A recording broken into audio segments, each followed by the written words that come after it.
In 1974, Fritz Leutwiler took the chair of the Swiss National Bank. He was 50 years old, an economist by training, and he became the modern guardian of a tradition older than any of us. Over the next 10 years, he made one decision, repeated thousands of times in different forms, that helped create one of the starkest gaps in modern monetary history between two developed world currencies that began the same decade in roughly the same shape. A loaf of bread in America cost about 30 cents in 1974. Today it is around $4. A gallon of gas was about 55 cents.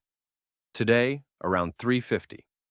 A modest house was around $35,000. Today, around $400,000. In Switzerland, over the same 50 years, the movement was far smaller.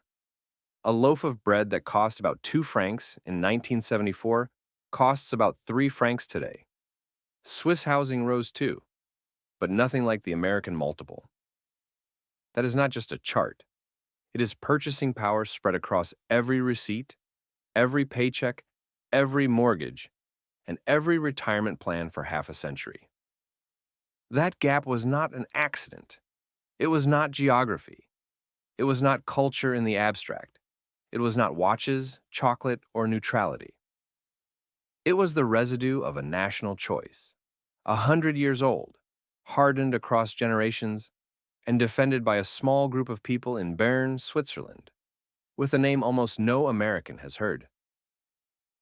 This is the story of the banker America wished it had, and the deeper question of why Switzerland had him at all. To understand Leutwiler, you have to understand what he was protecting. The Swiss National Bank was founded in 1907. From its founding, the Swiss franc was constitutionally required to be backed by gold. Not symbolically, legally. 40% of the value of every franc in circulation had to be matched by physical gold sitting in Swiss vaults. This was written into the Swiss constitution. It was not the SNB's preference. It was the country's law. Almost every other developed country abandoned gold backing during or after the First World War. Britain went off gold in 1931. The United States severed the domestic gold link in 1933, when Roosevelt made it illegal for Americans to own most forms of monetary gold. The international Bretton Woods system kept a thinner gold link at the dollar level until Nixon ended it on a Sunday evening in August of 1971. Switzerland kept its constitutional gold backing through both world wars, through Bretton Woods, through the 70s, through the 80s, through the 90s. The 40% requirement was reduced to 25% in 1997. It was finally abolished by referendum on May 1st, 2000. Only then did the Swiss franc become formally fiat. Think about that for a moment. Switzerland was the last developed country in the world to maintain a constitutional link between its currency and gold, 93 years after the SNB's founding, 29 years after Nixon. Why does this matter? Because when Leutwiler took the chair of the SNB in 1974, he was not making policy from scratch. He was operating inside an institution that, by law, had to back almost half of every franc with gold sitting in a vault. The institution had a culture, hardened over generations, that treated the franc as something close to sacred. Inflation was not an abstract policy variable to a Swiss central banker in 1974. It was a breach of trust with every Swiss citizen who held the currency. This is the part most economic histories miss. The franc did not become hard because Leutwiler was a genius. The franc was already hard. Leutwiler's job was to keep it hard during the most monetarily chaotic decade since the 1930s, and to do it as the gold link itself was beginning to loosen. In other words, Leutwiler was the modern guardian of an older sound money tradition. The genius of the Swiss system was not that one banker refused to inflate. It was that the country had already decided, generations earlier, that the currency was a serious thing. Leutwiler simply refused to be the generation that broke faith. The world Leutwiler walked into in 1974 was on fire. Bretton Woods had collapsed 3 years earlier when Nixon ended the dollar's gold convertibility. The major currencies were floating against each other for the first time since the 1930s. The oil shock of 1973 had sent crude up nearly 400% in months. Inflation was eating the world. The United States hit double digits. The United Kingdom reached 25%. France, Italy, and Spain were all into the teens. Switzerland, despite its older tradition, did not escape. By 1974, Swiss inflation had hit 9.8%. For a country that had averaged something close to 2% for a generation, this was an emergency. This is the world Fritz Leutwiler inherited. He had been at the bank for 22 years. He joined as a junior researcher in 1952. He made the directorial board in 1959. He watched, as a quiet apprentice, the entire arc of post-war Swiss monetary policy. When he took the chair, he made a decision. The Swiss National Bank would refuse to inflate its way out. Every developed country in the 1970s faced some version of that choice, and almost all of them blinked. The political pressure on a central bank during inflation is immense. Workers want wage increases. Exporters want a weaker currency. Politicians want growth. Savers want their money protected. But savers often have less political leverage than the groups demanding relief now. The path of least resistance for any central banker in 1974 was to inflate slowly, blame the oil shock, and ride out the political cycle. The Federal Reserve under Arthur Burns took that path. The Bank of England took it harder. Much of continental Europe took it too. Leutwiler took a different path. He had a 100-year covenant to honor. At the end of 1974, he announced that the Swiss National Bank would publicly target the money supply, specifically the M1 money aggregate. The target for 1975 would be growth of 6%, not 8, not 10, not whatever inflation needed. 6%, announced in advance, public, falsifiable. This had never been done by any central bank in the world. The closest analog was Milton Friedman, who had been arguing for decades that central banks should follow a rule and stop relying on discretionary intervention. But Friedman was a professor in Chicago.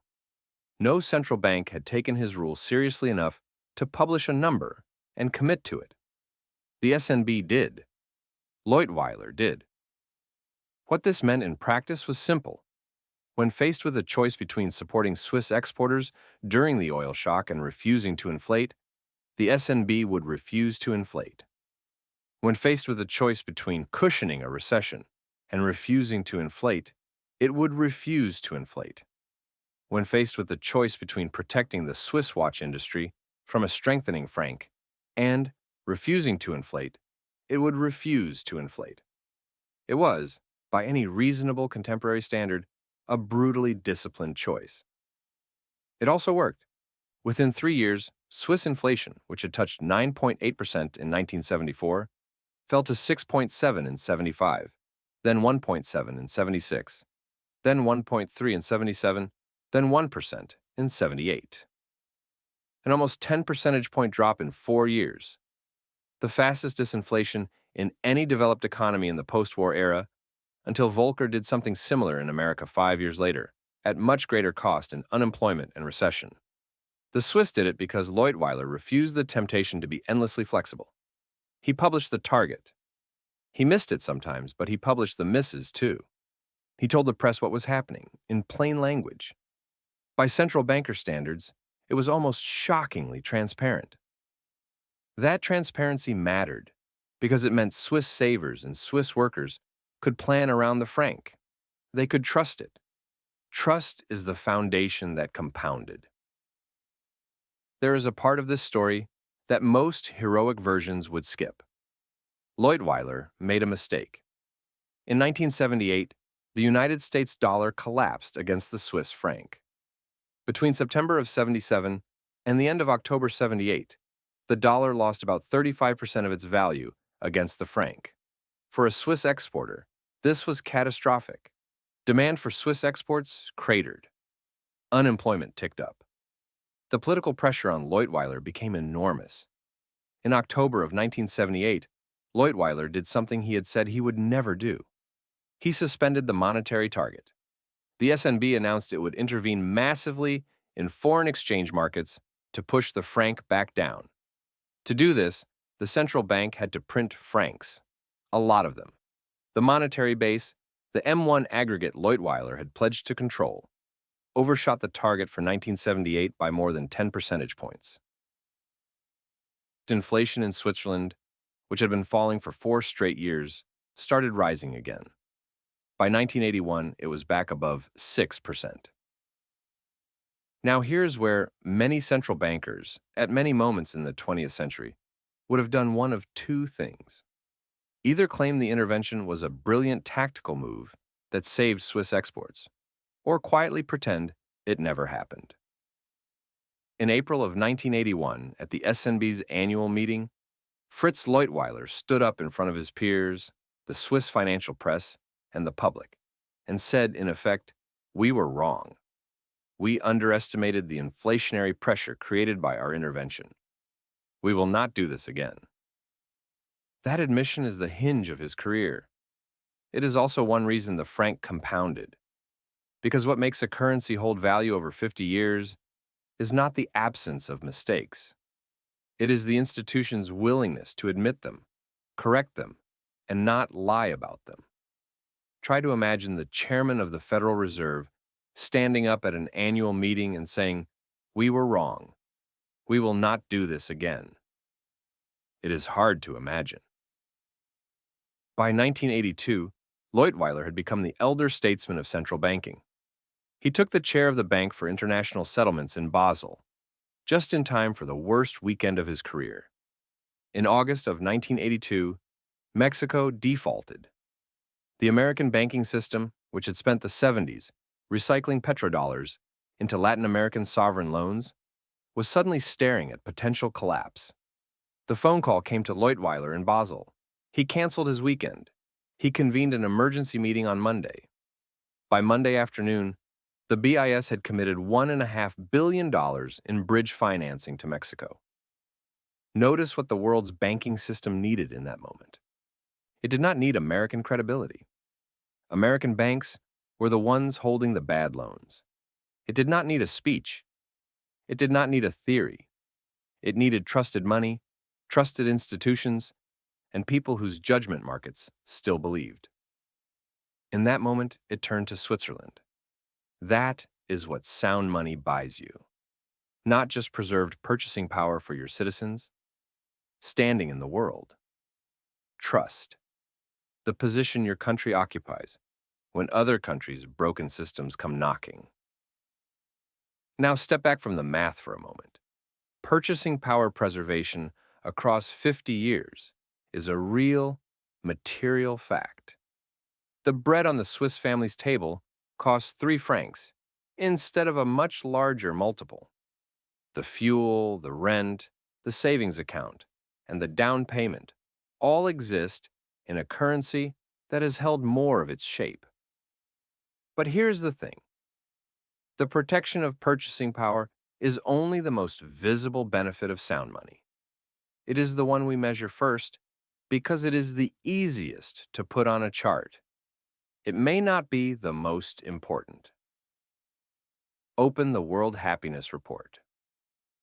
Switzerland sits in the top 15 and has done so for the entire history of the report. The United States, which sat in the top 20 for the first decade of the report, fell to 23rd place in 2024. Its lowest ranking ever, driven, in the report's own words, by collapsing well-being among Americans under 30. Open the Legatum Prosperity Index. Switzerland is in the top 5. The United States is 19th. Open the median wealth tables. The median Swiss adult holds the equivalent of about $167,000 in net wealth. The median American adult, about $107,000. The typical Swiss adult is roughly 55% wealthier than the typical American. Open the life expectancy tables. The average Swiss citizen lives to 84. The average American lives to 77 and a half. 6.5 years of difference. 6.5 years of life. Now, can we say all of this is because of sound money? Of course not. Switzerland has federalism, direct democracy, low corruption, an extraordinary education system, mountains, neutrality, and roughly 8 million people instead of 330 million. Many things compound to make a country flourish. But notice what these gaps share. They are not narrow gains in one domain. They are society-wide forms of compounding. Health, wealth, well-being, lifespan. Sound money is not the only foundation of a flourishing society, but it is a foundation. And when the unit of account is slowly weakened, the damage does not stay inside the inflation chart. It moves into contracts, savings, pensions, wages, asset prices, and trust itself. When the unit of account is being slowly diluted, every contract written in that unit becomes less certain. Every act of saving becomes a race against time. Every retirement plan depends on promises made in money that may not hold its value. The young watch, the old retire on terms they fear they will never receive.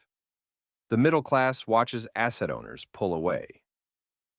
The trust that holds a society together, the unspoken belief that working hard and saving today will let you live tomorrow, slowly begins to weaken. That is what unsound money does. Not in 1 decade, in 2, in 3, in 5. Fritz Leutwiler stepped down from the SNB in 1984. He went on to chair the conglomerate that became ABB. He gave occasional interviews. He died in 1997, almost forgotten outside Switzerland. 42 years after he left office, the country he served has the highest median wealth of any developed economy, one of the longest life expectancies in the world, one of the strongest currencies in the West, and one of the highest happiness rankings on Earth. The country he did not serve is still arguing over why its young people are losing faith in promises their grandparents once took for granted. Fritz Leutwiler did not invent Swiss prosperity. He was the steward of a 100-year covenant, a constitutional gold backing, a culture of monetary prudence, and an institution that took its currency seriously. He held the line for 10 years during the most monetarily chaotic decade of the 20th century. He admitted his mistakes. He published his targets. He refused to inflate away the problem. There is no Fritz Leutwiler at the Federal Reserve. There never has been. That, in the end, is what America wished it had, and what 50 years of dollar savers paid for by not having him. Thank you for watching. If this documentary helped you see monetary history in a new way, consider liking the video and subscribing to the channel. And if there is another financial history story you want us to investigate, leave it in the comments below.